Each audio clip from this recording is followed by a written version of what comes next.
What's up, narrators? It's Mo. We're back with the Narrators Per Possession podcast, where we connect basketball fans to better basketball narratives. So, really excited to get the pod started today, and we're diving into one part Los Angeles Clippers off season, and also just talking about the league across the board today. And there's no better person I can think of to talk about both of these things at once than the guest we have today. He is the host of the Locked On Clippers podcast. Side note, happy birthday, James Harden. I wanted to see if I remember to say that. He is the host of the Locked On Clippers podcast. He is on X as well, and I just consider him to be like a very astute, knowledgeable basketball person in general. Today we have Dime Dropper on the podcast. Welcome, Dime. Thanks so much, man. It was a kind intro. I appreciate you having me on. Yeah, absolutely. Yeah. Being a big fan, honestly, of your coverage of the Clippers, but just also the level of discourse that you bring to basketball conversation. And we'll get into that, I think, a bit later. But I just think it's amazing the level of basketball knowledge that you bring, not just for like 2025 and today, but I think you've always shown a real deep appreciation for the entire history of the game. So I think that's to be sort of commended and really promoted. We need as much of that as possible. Yeah, thank you, man. I appreciate that. I try my best. Yeah. So let's start with just first talking about, obviously, I mean, you are a Clippers fan and you cover them for Locked On Clippers. Maybe starting first with the moves that happened this offseason, probably even touching into the 24-25 season. Two big moves this offseason, right? The Clippers trade for John Collins and they go sign Bradley Beal. At like a high level, what was like your initial reaction to those two moves? John Collins is a name that Clipper fans have been kind of clamoring for a while. We've not had like an athletic big forward in the Kawhi Leonard, Paul George era. So to have someone come in, not only that can make open threes, but crash the offensive glass, an athletic lob threat, can help protect the rim if Ivica Zubac gets pulled away from the basket a bit. I think having struggled with Aaron Gordon so much in the playoff series against Denver, I think that's what really prompted the move to say, we don't want Kawhi Leonard dealing with these athletic guys and having to, jump up at the rim so much with someone like Aaron Gordon. We want John Collins, and that will make our lineup bigger. You know what I mean? You have John Collins, Kawhi, and Zubac in that starting front court now. That is closer to the size of, front courts from 10 years ago, 15 years ago, pre like small ball era or 4-out, 1-in era, even though with John Collins, you still go 4-out because he can shoot the three at a high percentage. So really ecstatic about that move, even though it comes at the expense of Norman Powell. But as you mentioned, you bring in Bradley Beal, who I think is an even better player than Norman Powell in terms of how much talent he has, what more he can do. Obviously, when he was getting paid $50 million a year with the Suns, he was one of the worst contracts in the league, but now he's only getting paid $5.5 million a year. So it's going to be very interesting to see how he fits into the team, what kind of role he takes, how much sacrifices he can make. But Bradley Beal, to me, is definitely better than Norman Powell in the sense that he can actually create his own shot at a much higher level. He can play, make, and pick and roll. And then you didn't mention these other two moves, and I don't know if you're going to mention them later, but Brook Lopez and Chris Paul, I mean, especially Brook Lopez, that can't be understated because we had no backup for Ivica Zubac last year that was anywhere near NBA competent. Mo Bamba, he's become more famous for a song at this point than his actual basketball. And Drew Eubanks is not a rotation player on a good team in the NBA, unfortunately for him. Brook Lopez is somebody who's literally never been a bench player in his entire NBA career. Now he's going to be coming off the bench, gives us a pick and pop threat. And then Chris Paul coming home. I think that's just James Harden insurance, but one of the best feel-good stories of this offseason league-wide, a guy that essentially helped build the Clippers into a respectable franchise, comes back to end his career with us. I mean, it was very emotional seeing him cry. And, for me as a guy who, saw Chris Paul come to my team when I was 13 years old, growing up, trying to be, a point guard in LA. And, I looked up to Chris Paul. So for him to leave and be on all these different teams, and then now he's back, it's an incredible feeling.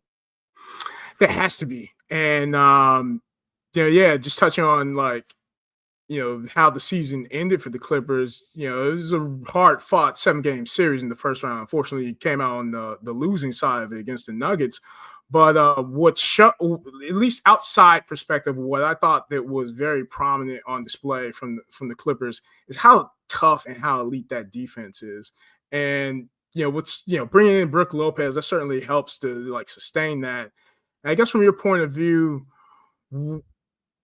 what do you expect in terms of like the contributions of now Collins, Chris Paul, Bradley Beal, Brook Lopez? How do you expect them to sort of fit in to help ideally keep that defense elite, but then also presumably add some juice to that offense that was like kind of like it had its ebbs and flows, right? Yeah, I think the offense is what's really going to improve with these guys. You get four guys that can shoot the three ball well, a guy in Chris Paul and Bradley Beal who can create their own shot and pick and roll, because outside of James Harden, we really didn't have any good pick and roll ball handlers like that. I mean, Kawhi's decent, but he doesn't do a very good job turning the corner on screens and making making the right read in the pick and roll very often. He doesn't see the floor very well for a guy of his caliber, but Chris Paul is one of the best pick and roll players of all time. Bradley Beal is very solid in the pick and roll himself. So I think the offensive juice is going to be, you know, much improved. Defensively, I'm a little nervous because last year, Chris Dunn and Derrick Jones Jr. were such a big part of everything that we did on the defensive end. Now, allegedly, with the starting lineup of Harden, Beal, Kawhi, Collins, and Zoo, you're not starting any of those guys, and they're probably going to be getting less minutes anyway. And you're going to ask Bradley Beal to guard the best guard on opposing teams to start games. That makes me a little nervous, given that he's maybe at best just a slightly above average defender at this point of his career. What if we start out games getting torched because we're not getting over screens well enough and stuff like that? So that makes me a little nervous. I don't want us to lose our defensive identity, even though we brought in these offensive weapons. Yeah, and I definitely want, I guess, like pulse a bit deeper into that defensive identity that you talked about, because again, it seemed like that was a real pronounced change from the like over the course of last season, and I suppose somewhat of expectation that people might not have had given the exit of Paul George. Like what did you see over the course of last season that really cemented that defensive identity by the time the Clippers got to the first round? Yeah, I'd say four names. Nicholas Batum coming back was big time. He always plays defense, whether it be help defense or on ball.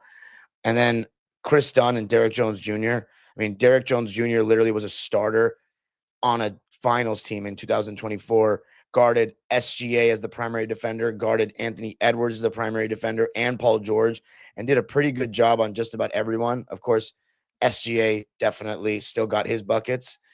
And then Chris Dunn, I knew he was a solid defender, but I didn't know to what extent. He should have been an all defensive player, but he didn't meet the game or the minute requirement limit for the games. This guy is an absolute hound on that end of the floor. He's strong. He fights over screens extremely well. He has really good anticipation in the passing lanes. When a guy turns his head, he will come from behind and just take the ball. He's got really good hands. One of the better defenders that I've seen in my 20 years as a Clipper fan.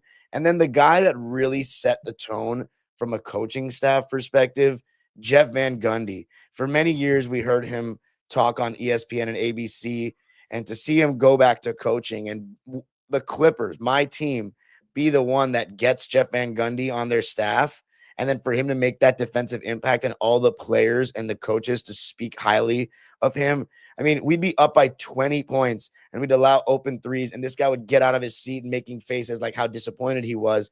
He clearly has a, hunger for being a good defensive team, a real pride in being a good defensive team. And, I relate to that a lot because I always say that I want teams to be built in a defense first way. Because if you look at teams that actually win championships, almost all of them are good defensively. You can't really win championships being average defensively. And if you are average in the regular season, you have to take it up a notch in the playoffs. And Jeff Van Gundy, I thought, brought an incredible intensity to everything we were doing on the defensive side of the ball. Yeah, I mean, it's such an amazing story. I mean, for as long as he's been sort of away from the bench, to be able to come in and make that impact almost instantaneously, it definitely it makes me wonder how long before Jeff Van Gundy potentially gets like the shot at another head coach job. head coaching job, because that kind of change, especially the way I think this league is going, where physicality and defense are really returning to the forefront of the game. Like he should be getting that kind of conversation, I think, after this coming season. My question is, does he want to be a head coach again? Because I'm not sure Yeah. about that. Yeah. Because don't you think that he would have probably gotten some offers coming off of ESPN or like leaving the Celtics job? Because he's Jeff Van Gundy. You know what I mean? Like he has no offers. Well, you wonder if it's just like, he's been away for so long. I mean, what I can't even remember. Like, that Houston job was what, all easily like what, 10 years ago, more. Yeah, I mean, we're talking like 15 years ago at this 15. point. Yeah. I mean, it's like, I just kind of like to play devil's advocate on that. Maybe it's like the league, league front offices need to at least see something first on tape before they like take that step ahead. But I could be wrong, because I mean, we see JJ Redick, he never coached a minute of NBA ball ever, and he's coaching the Lakers. So who knows?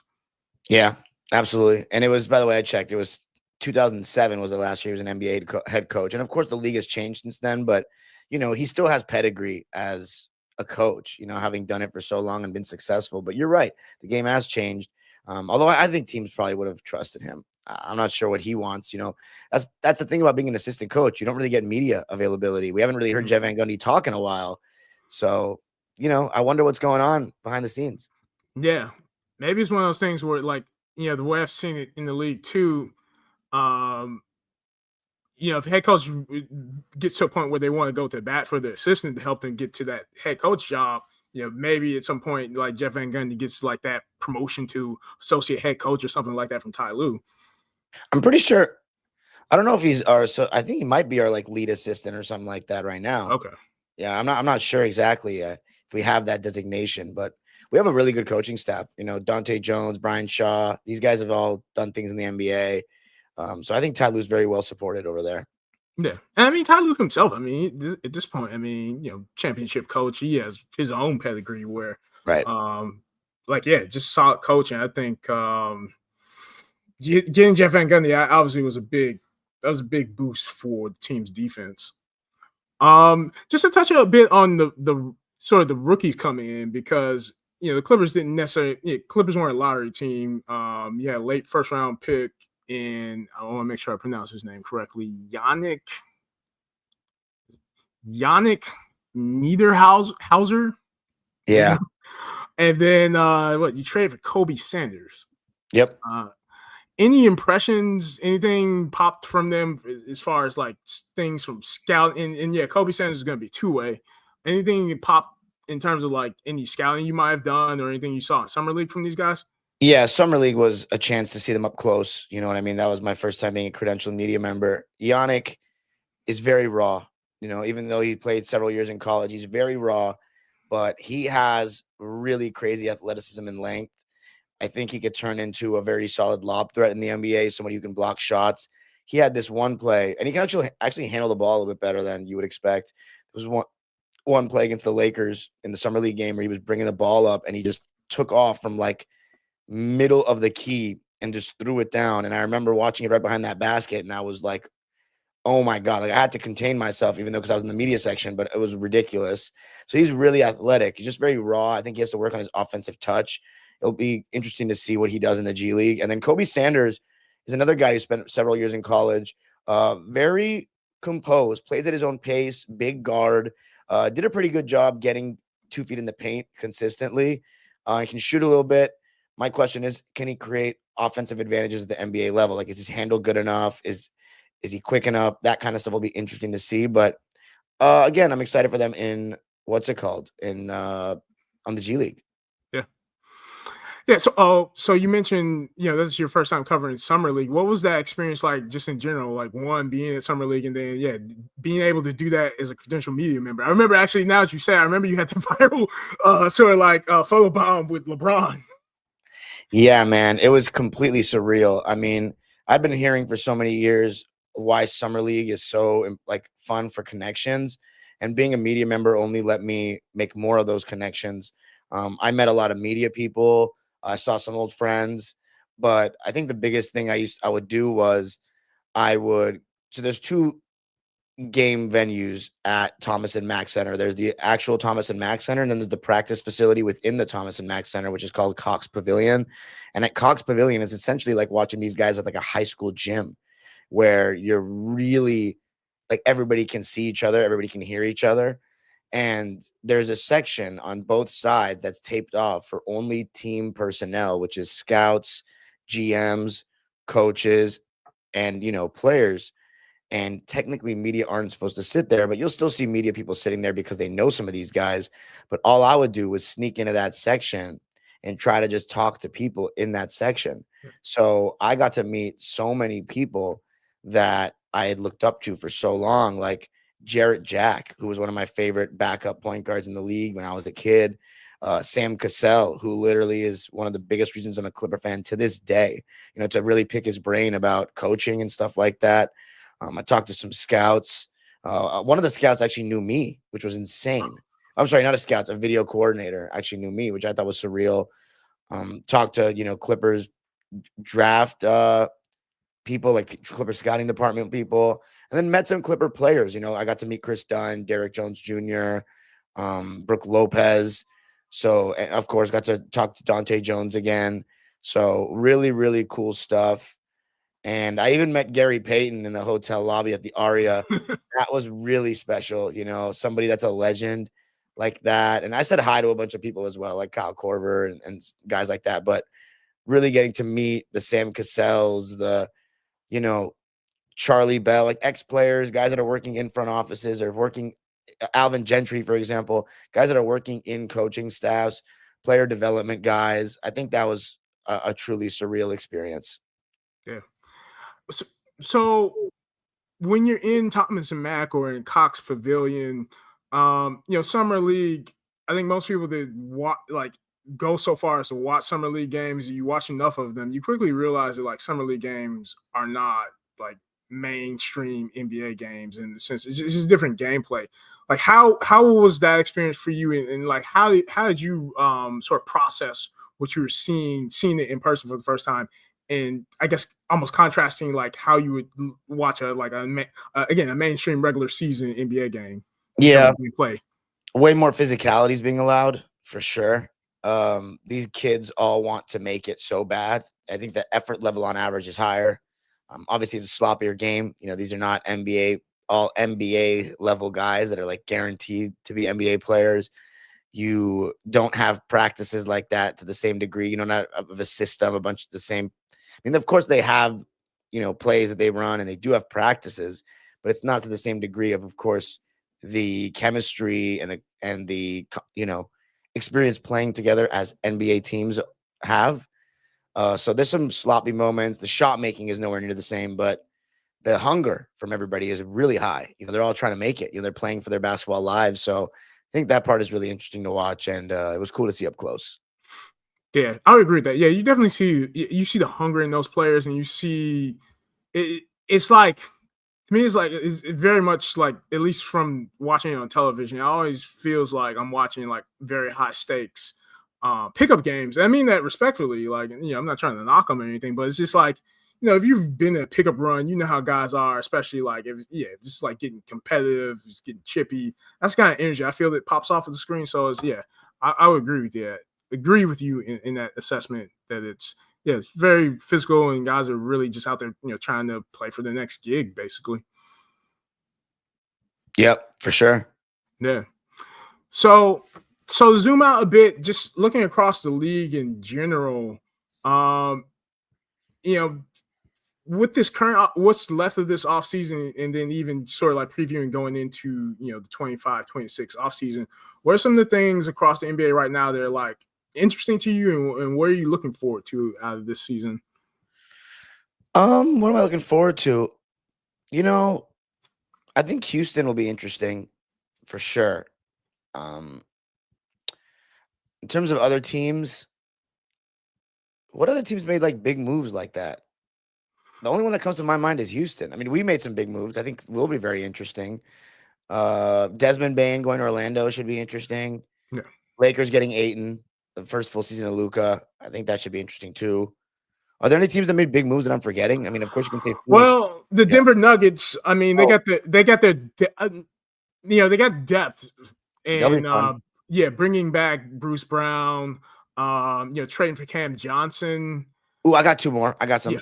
some. Atlanta, I think should be interesting. They Oh, made some absolutely. good moves. Yes. Kristaps Porzingis, Nikhil Alexander-Walker, and then a team that I don't know if they'll be very good, but I'm very interested to watch are the Toronto Raptors. Brandon Ingram, Scotty Barnes. I think Brandon Ingram just being on a new team is going to be very interesting. It's kind of confusing what direction they're in.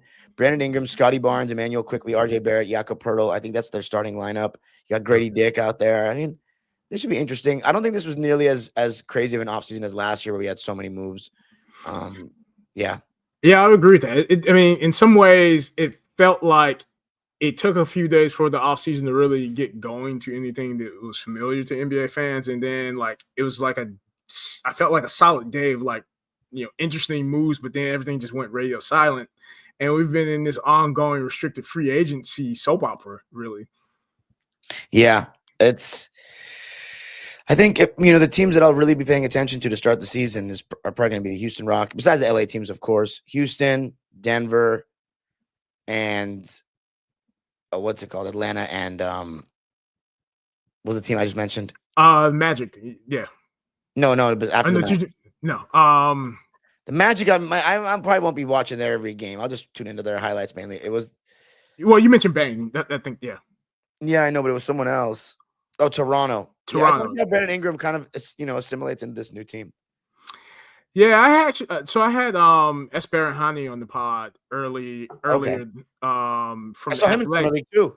Oh yeah, he's a great guy. Yeah. And actually no, it wasn't not after him coming from Summer League, but I had him on after he come back from covering finals in person for game 1. Yeah, that's just great.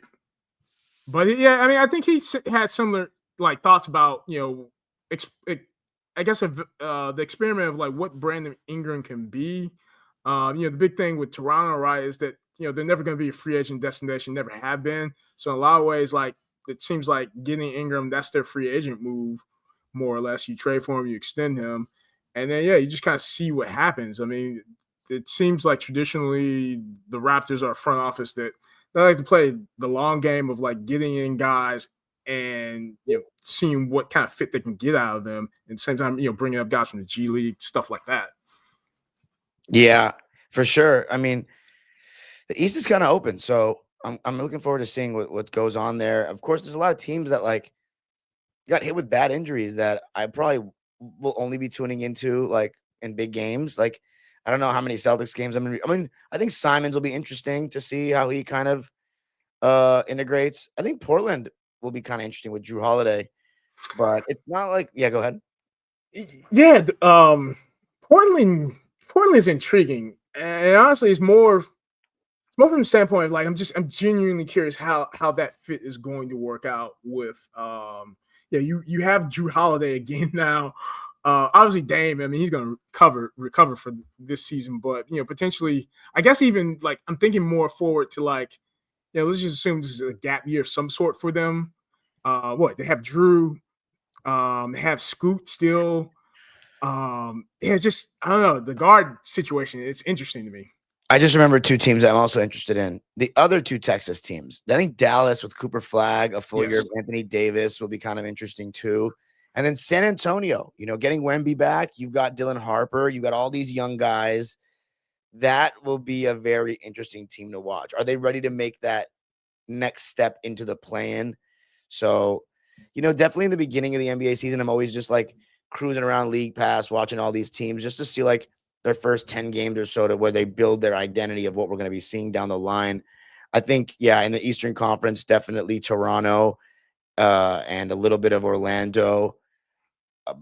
And then in the West Coast, definitely the 3 Texas teams and obviously the LA teams and then a little bit of Denver. So those teams are definitely the ones that are catching my eye.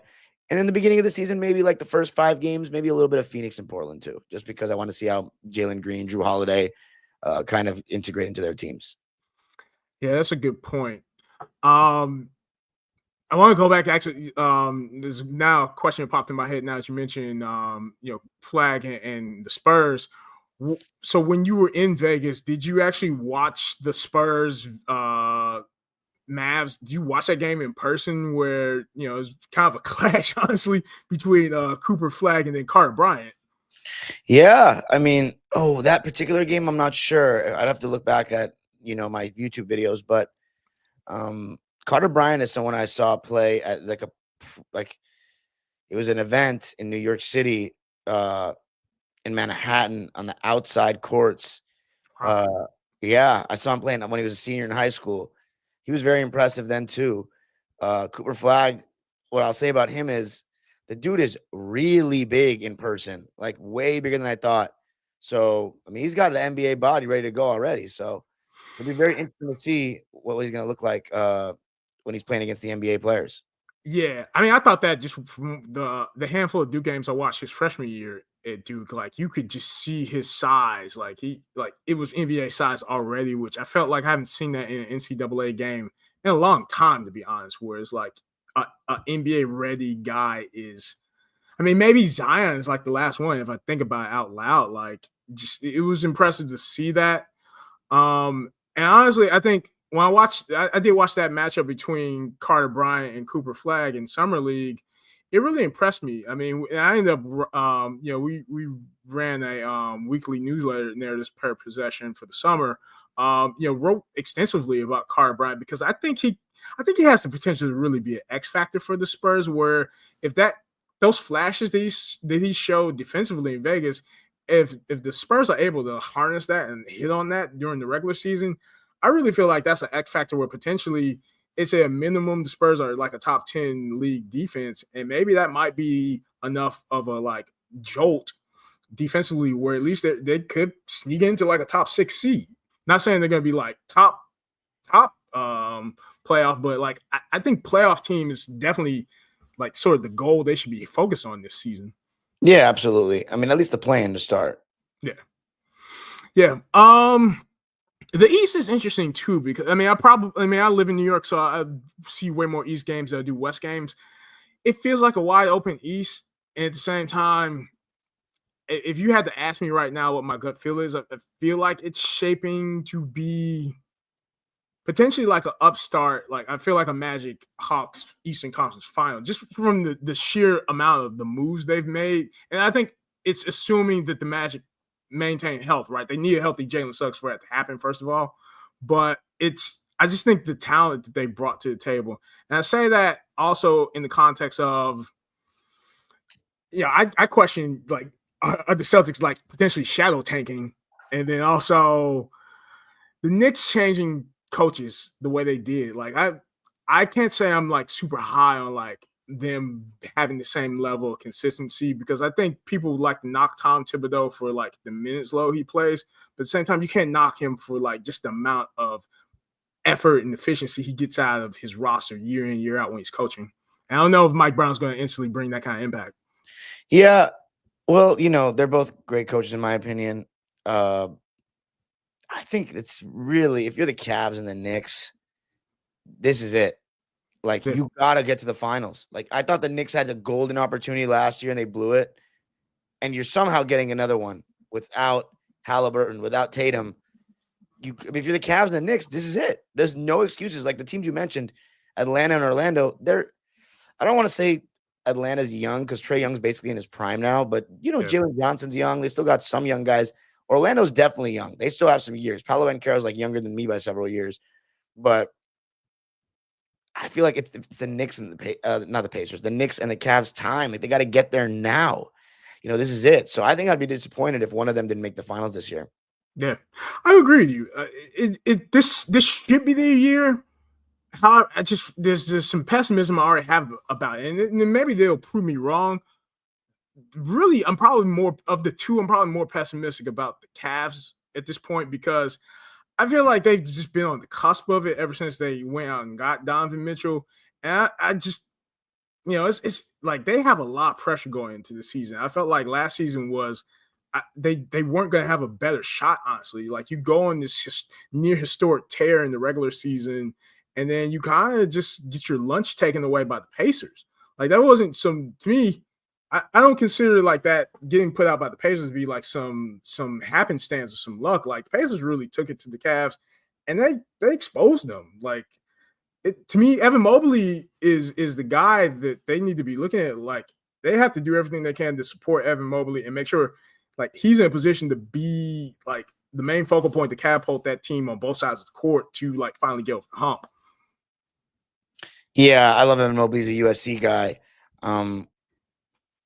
We'll see. They obviously got upset, so they should have a little fire in them after that. So they're gonna be one of those teams that nobody gives them any credit to the playoffs. They're gonna say we're gonna have to, no matter what they do in the regular season, they're gonna say we gotta wait to see it in the playoffs. Yeah, if you had to just like totally from the gut right now, like if you're thinking about 2026, like who are you likely who would you bet on being in the NBA Finals in 26 at this point? Definitely the Thunder. I'd say let's go with the Knicks. Why not? Thunder Knicks, yeah. Yeah, I mean, so much of it, and it's like it used to be like you had a sense of like where the playoffs were going season to season, but now because of this whole parity era, it's so much more about the matchups now. So like Knicks get the right matchup, yeah, totally they could be in there. If I were to choose any team though that wasn't the Thunder, I think it would be Denver. Yes. Yeah. And they nearly got it done, honestly. Yeah. That was, 7 games. You're that close. Yeah. I mean, that's a testament to Nikola Jokic. If he just had, a slightly more healthy Aaron Gordon, like I think they would have got it done. But they have some depth now, and it's gonna be an interesting season. Like I do enjoy this whole parody era, to be honest. It's a good segue, honestly. I mean, we're like halfway through this decade. Parodies kind of colored the last, 6 or 7 NBA finals. You also, in general, I think you have a great appreciation for NBA history, and you've always been prominent, especially on X, with just being able to talk about that. And I just wanted to get that point, bubble up a bit more of that point of view from you. Like, what were the experiences in your, I guess, your basketball fandom or your life where it's like you've come to a point where you've been able to have such an appreciation for multiple generations of NBA basketball? Yeah, thanks for asking that. So when I was a kid, my uncles were the ones that kind of got me into basketball, and they would always talk about 80s and 90s players that they witnessed and stuff. And I always wanted to learn about the players that I didn't get to see. So, because I don't know, basketball is a beautiful game. A lot of great things happened before my time. And so I bought these DVDs off of like eBay and Amazon, like the Hardwood Classic DVDs. One was Hakeem the Dream, one was Sir Charles, and then I would buy the other ones for the other players, like the Magic DVD, the Air Jordan box set, and then the Larry Bird one. So I would try to watch all these things to try to learn. And then in the summer when the NBA was not happening, I would watch games on ESPN Classic every summer, like until I was at least like 10 years old. So from like 7 to 10, I would watch those games. And I always had an appreciation for the game because like before this like 3-point revolution, we didn't do all this like comparing eras and trashing one era to prop the other one up. Like that's a new thing. I didn't in LA, we did not talk like that because if you discredit the history of the game as a Laker fan, because I live amongst all Laker fans, you're discrediting your team's own history. So no one does that. Like no one would say, "Oh, Magic Johnson's trash." Like he wouldn't even be able to play today. Like no one's even dreamed of saying these things. So I had a big appreciation for it as a kid. And then the recent stuff was when I got on Twitter and I saw people making these comments about players that I'd never heard before. Like not the players I've never heard, but the comments I never heard before. Like, "Oh, John Stockton just poached assists off of Malone and he, his assists are fake and he's not even close to Chris Paul as a player." And I'm like, "What?" Like I never heard this stuff outside of Twitter. So The Last Dance came on and the media has done this Jordan LeBron stuff and like it's gone so out of hand. It's the most absurd debate and comparison that's hurt the game massively and the way it's been talked about. But it also is extremely disrespectful to all the other all-time greats that belong in the GOAT conversation. And so when I watched The Last Dance, I was like, you know what? How can I comment on this stuff? And I've seen all of LeBron's playoff games from the game one against Washington 2006 up until, now.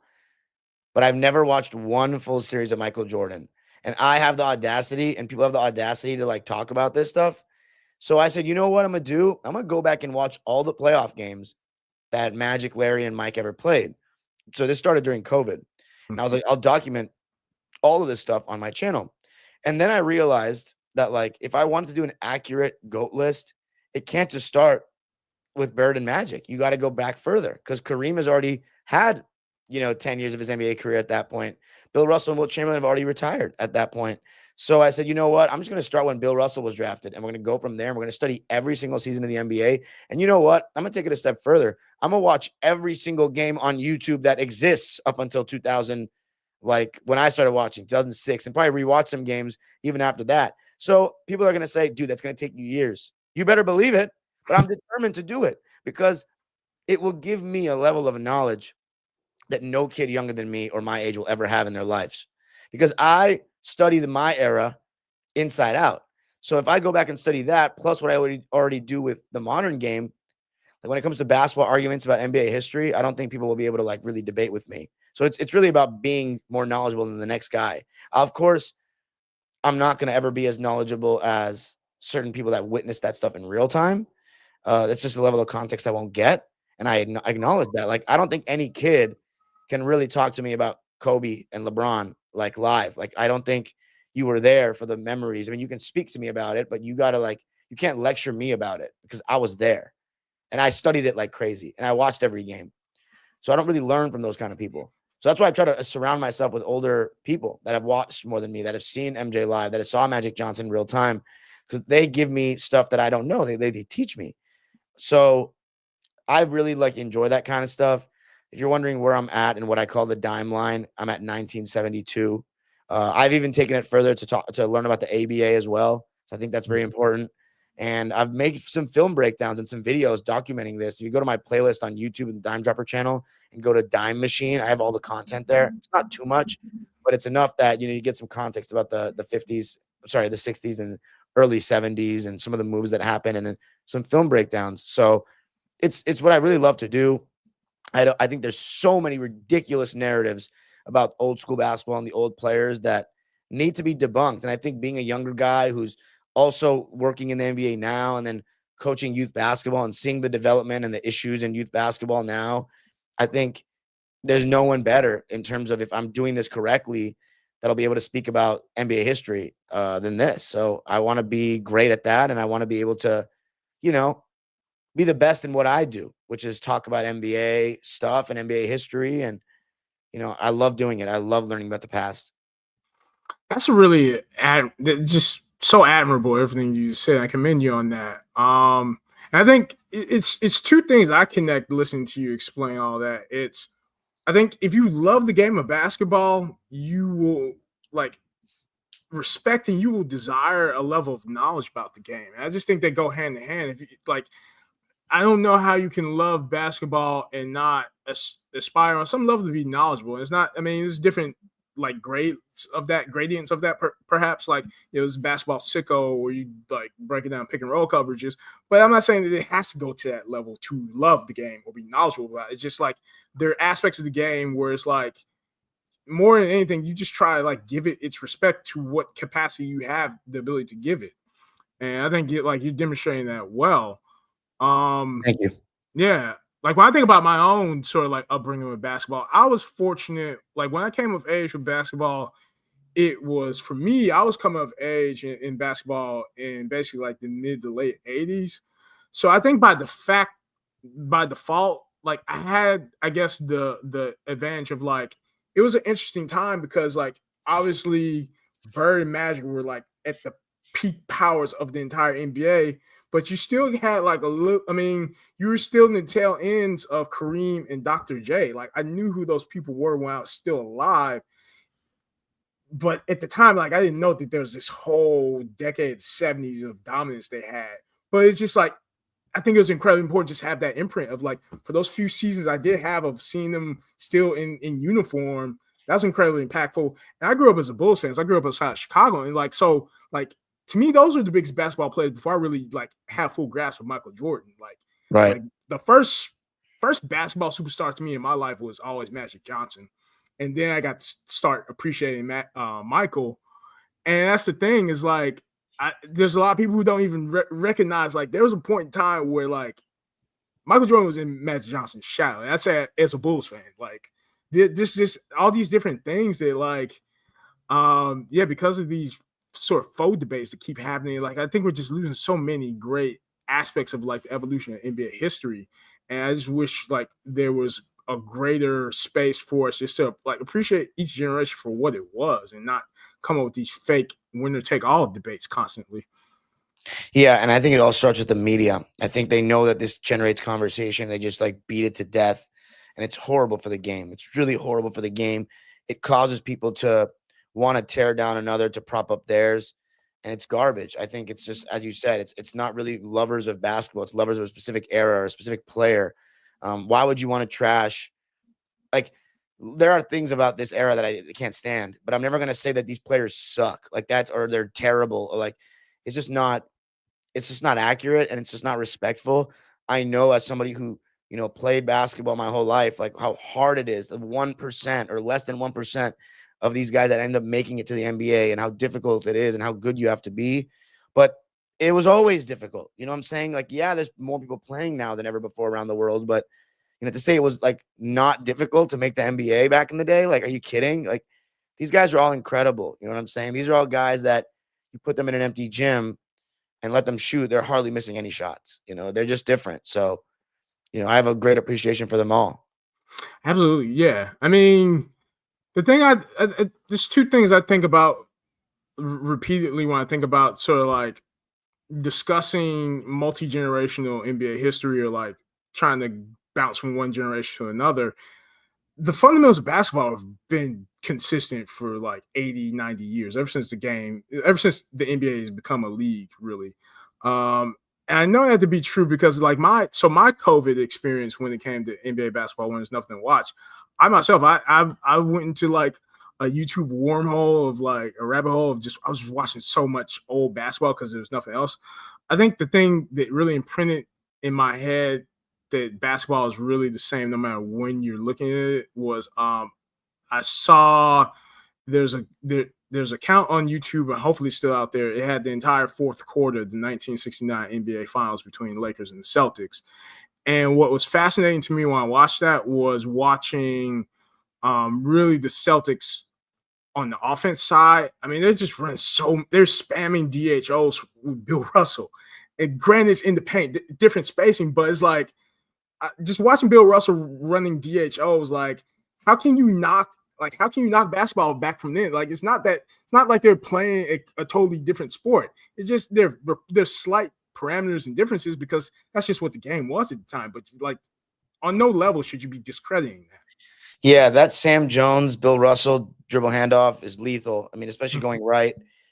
You have to step up on Sam Jones because he's coming off that screen. He's pulling and he's really cash with his jump shot. That's another player I think he gets no credit. I mean, 10 rings. And who do you think? Everybody goes, this is my issue with people. They love to discredit Bill Russell because he was like not a great offensive player or not a great scorer.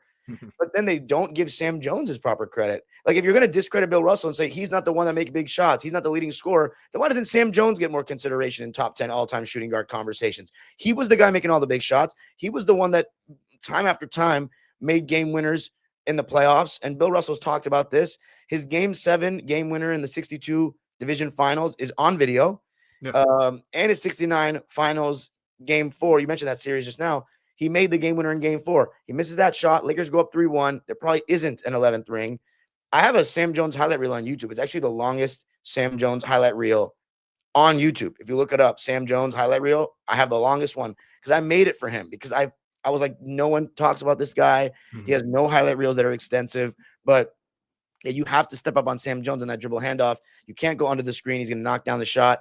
And as you said, the screen is usually being set a little closer to the basket than now. So you probably wouldn't want to go under the screen. And then you have Bill Russell rolling to the basket hard. So it's tough. You really have to rotate and send somebody over to Bill Russell.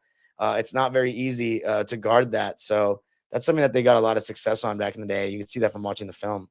Absolutely. And the other thing about that too, just in terms of just like a pure all-time great athletic performance overall, like Bill Russell is in his game 7 NBA finals. He played the entire court, 5 fouls, and he was coaching the whole team. Like I still can't wrap my head around that. I'll take it a step further. He didn't just play the entire quarter. Him and John Havlicek did not sit out a second of the entire series. Can you imagine if someone did that now? And everybody loves to talk about the pace of the modern NBA. Like the pace of the 60s was extremely high. Of course, they weren't having to cover as much ground in the half court, but these guys are playing in Chuck Taylors, and they're playing the entire game, the entire series in 7 games with traveling cross country in commercial flights, like with one trainer. It's completely absurd, and they don't get any credit for it. How do you play an entire series without sitting? Like that's just like not even human. You know what I mean? So John Havlicek is another guy who gets little credit when he should get a lot. He's 8-0 in the finals. Come on now. Yeah, absolutely. Yeah, I think the biggest thing more and more, like I think basketball conversations would just be so much better if everyone were willing to, before even trying to make a comparison, make sure that you really flesh out the context of what you're talking about, regardless of the generation, because it's all in the context to me. Like you, if you just look at, if you want to make a surface level comparison, yes, there are more 3-pointers made now. Why? Because that's a part of the game now. 50 years, like that. What kind of comparison is that? Like to talk about shooting now versus 50 years ago, it like you can't really have that conversation. It's apples and oranges to me, and I don't think you can really discredit either in the sense that they're doing what it takes to win the game. That's ultimately what it should be about. It's like what do they do to win the game? Exactly. And I mean, some things are the same. Defense and rebounding wins at the highest level. That applies to every level. And that's why Bill Russell, to me, as a major GOAT case, besides the rings, if you're the best ever at rebounding and defense or in that conversation, and you're still, as you said, they run him off. They use him as a hub for dribble handoffs. They use him as like a high post guy, and they run movement around him. And then, of course, Celtics played fast-paced offense. He gets the rebound, he blocks a shot, he's immediately kicking it out, and they're starting the break. It really all begins with and ends with Bill on both ends of the floor. So, if you're the best at defense and rebounding, and your team wins every year, and you're the best player, how do you not have a GOAT case to me? And then you mentioned the context. I think the biggest thing for me was understanding that, because the most visually, like, this, I don't want to say disturbing, but the most visually weird thing about basketball in the 80s and prior is the way that they're dribbling the ball. I think that's the main thing that turns younger fans off. And I'll be one to say that it turned me off when it came to 70s and 60s. When I saw them dribbling like this, just slapping the ball down, I was like, oh man, they're not skilled. But what I didn't realize is that the way basketball was taught was that was what's legal dribbling. Your hand has to be over the ball. The most you can do is maybe bring it like this, a hand on the upper third of the ball. And then as we further got into the 80s with Magic and Michael Jordan, and they're starting to bring their hand to the side of the ball. And then you get to Iverson, he's damn near under the ball. And there was no actual written rule about what's legal and what's not. And they said, oh, this stuff is, people like seeing this kind of dribbling. People like seeing this kind of stuff. So the refs just eventually started allowing more. Now we're at the point where trainers are teaching these kinds of moves to kids. But if somebody and this is what people always love to say, if Kyrie Irving was transported to the 70s and was doing all this stuff, they would think he's like a wizard. No, they would think he's a clown from the Globetrotters, and they would call carries on him every second because he's the only one dribbling that way. So when you start looking at the game with the context of, oh, that's why they're dribbling with the right hand so much, because with your weak hand and you're slapping the ball down and a guy's on your hip, it's very difficult. I've seen, and if you really pay attention to this, like Giannis and LeBron and these players are carrying coming up the floor, if you want to compare it to 60s and 70s rules, carrying coming up the floor. So these transfer to this guy to this era conversation is ridiculous. And if you want to do that, they would literally get called for carries every possession. And so it's just not fair. And then it's not fair to them. Honestly, people say it's not fair to the old players. No, it's not fair to them because they'd be called for carries every time. And then to take it a step further, like it's when you start seeing it from that context of what's allowed, you understand so much more. Oh no, what I was gonna say was if someone's dribbling full speed in the modern NBA and you really pay attention with their left hand, they're almost always putting their hand a little bit under the ball. Because if you just slap the ball down like this with a guy dribbling on your hip, an NBA player's gonna poke that away. Yeah. That's why they always pick up their dribble. That's why they always, are a lot of times they're with their right hand on the left side, and then people say they have no left. Complete nonsense.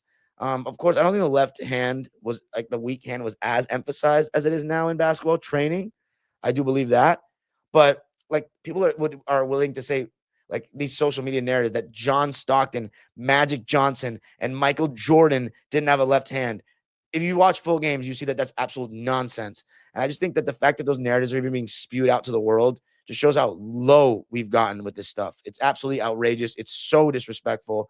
Magic Johnson's hitting hook shots with his left hand. What player in the NBA is doing that now? Not one is doing it. Not one. So I don't even like. It actually pisses me off to even hear it, to be honest with you. Yeah. Well, I mean, I have to say the namesake of this podcast. Again, like we are here to connect basketball fans to better basketball narratives because there's just so much information that's out there and available for people not to get sort of caught up into like these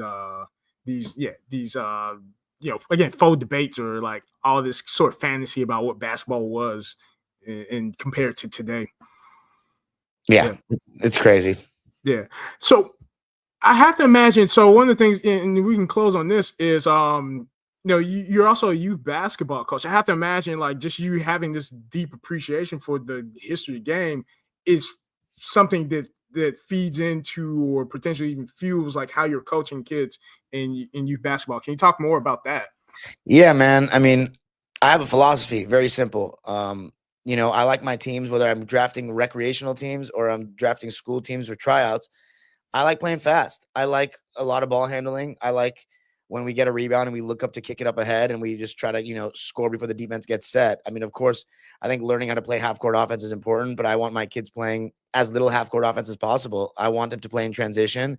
I want them to, move the ball quickly to both sides of the half court, make the extra pass, and really have an unselfishness for each other.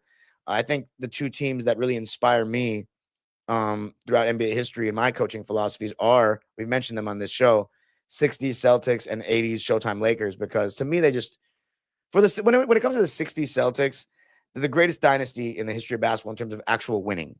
So I'd be a fool to not try to look at why they did what they did. And it all starts with their defense. If you look at the defensive ratings, they were always number one, at worst number two. And so for me, all my teams are built defense first, all of them.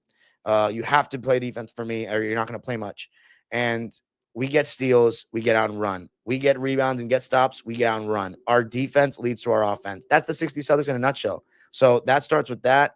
And then Showtime, fast pace, get up and down the floor, make the extra pass.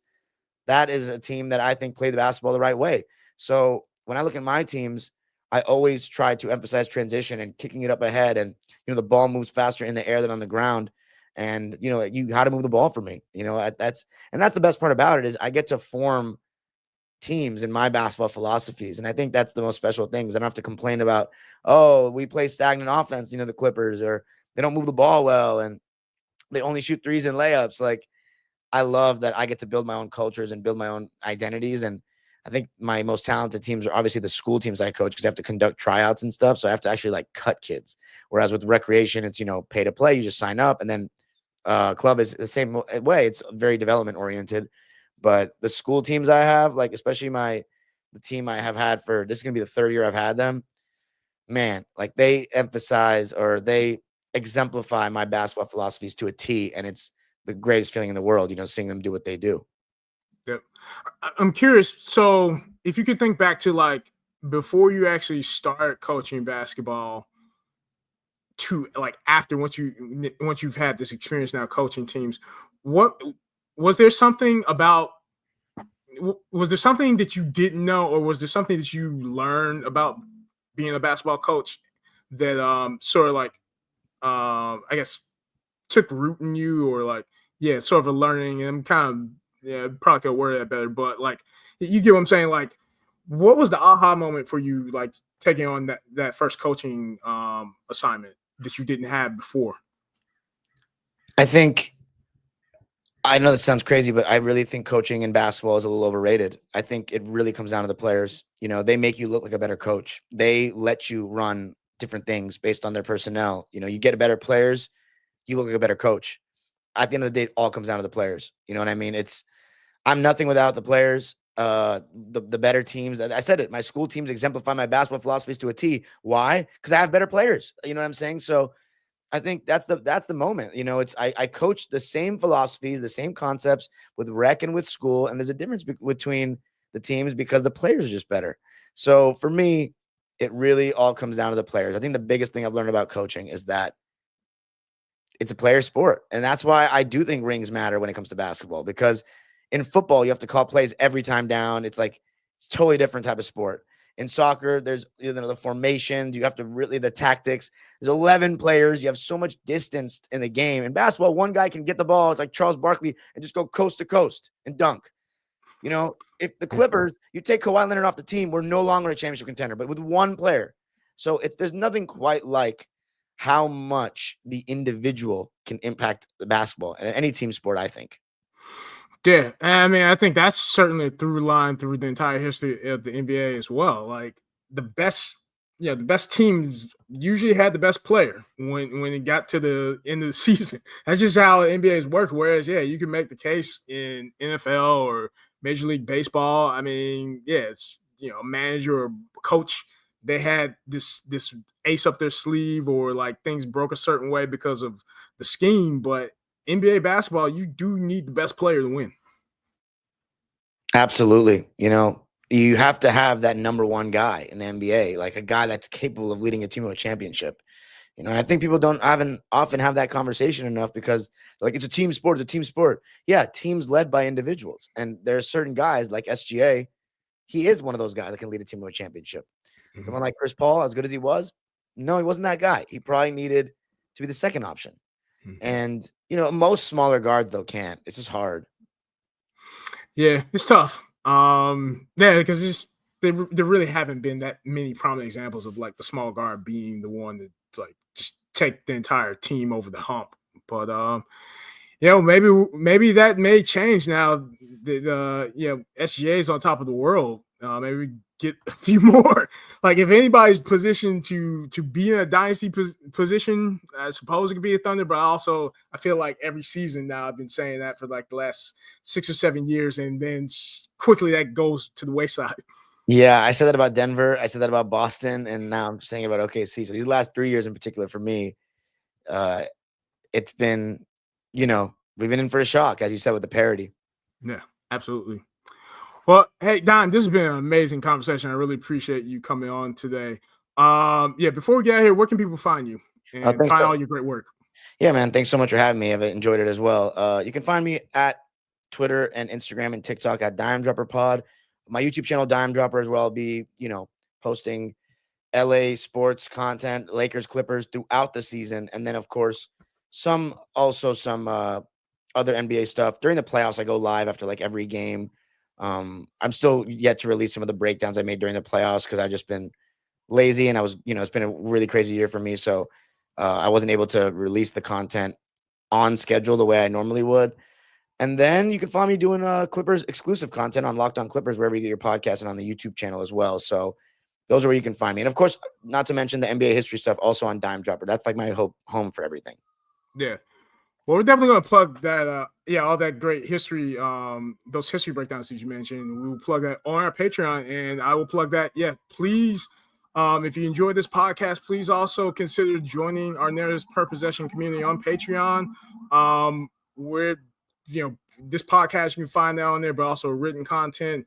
And really just, my goal for that Patreon community is just like have it be a cool space for people who love basketball to come there, vibe about it, build up an awesome content library where people can be informed and again connect to better basketball narratives. So with that, I want to thank you all for joining the podcast. Please like and subscribe and comment on this video, and we'll be back at it again for the next episode. Thanks again, Don.